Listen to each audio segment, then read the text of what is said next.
उर्दूतले अनेक शब्द आपण बोली भाषेमध्ये जोरात वापरतो आणि उर्दूमध्ये पत्रक छापणं म्हणजे काय गुन्हा आहे का?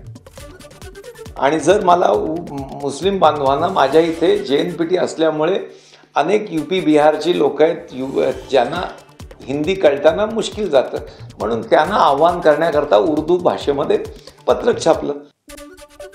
मराठवाड्यामध्ये नगरपंचायत नगरपालिका निवडणुकीमध्ये तब्बल 7 डॉक्टर निवडणुकीच्या मैदानामध्ये उतरले आहेत. भाजप आणि शिवसेनेकडून डॉक्टरांना नगरसेवक आणि नगराध्यक्ष पदासाठी उमेदवारी देण्यात आली आहे. काही ठिकाणी तर डॉक्टर विरुद्ध डॉक्टर असा सामना रंगतोय. 2 ठिकाणी तर नगराध्यक्ष पदाच्या निवडणुकीसाठी डॉक्टर विरुद्ध डॉक्टर अशी लढाई होणार आहे. नगरपालिका निवडणुकीमध्ये आता या डॉक्टरांच्या हाती स्टेथोस्कोप नाही तर राजकीय पक्षांचे झेंडे असतील आणि त्यामुळे आता निवडणुकीमध्ये नगरसेवक आणि नगराध्यक्ष पदासाठी नशीब आजमावणाऱ्या डॉक्टरांना यश मिळतं का हे पाहणं महत्त्वाचं असेल.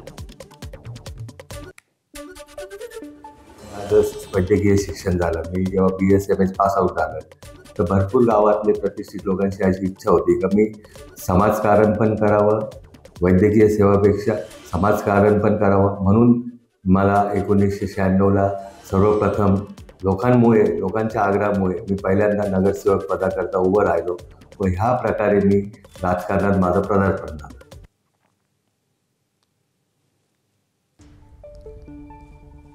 तर डॉक्टर कसे निवडणुकीच्या रिंगणामध्ये उतरलेत आपण पाहतोय. डॉक्टर विजया डोंगरे MBBS आहेत. एकनाथ शिंदेच्या शिवसेनेकडून त्यांना उमेदवारी देण्यात आली आहे.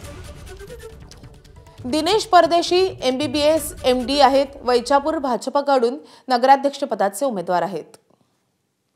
डॉक्टर सारिका क्षीरसागर MBBS आहेत. बीड मध्ये भाजपकडून नगरसेवक पदासाठी त्यांना उमेदवारी देण्यात आली आहे.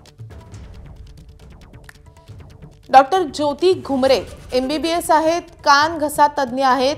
बीड मध्ये भाजपच्या नगराध्यक्ष पदाच्या उमेदवार आहेत.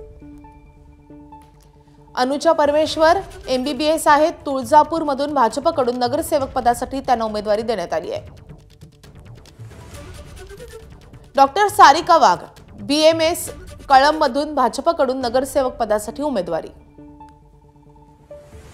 आणि पुढचं नाव आहे डॉक्टर ज्योती वाढवे BMS आहेत. हिंगोली मधून शिवसेनेकडून नगरसेवक पदासाठी त्यांनी उमेदवारी अर्ज दाखल केला आहे. ABP माझा, उघडा डोळे बघा नीट.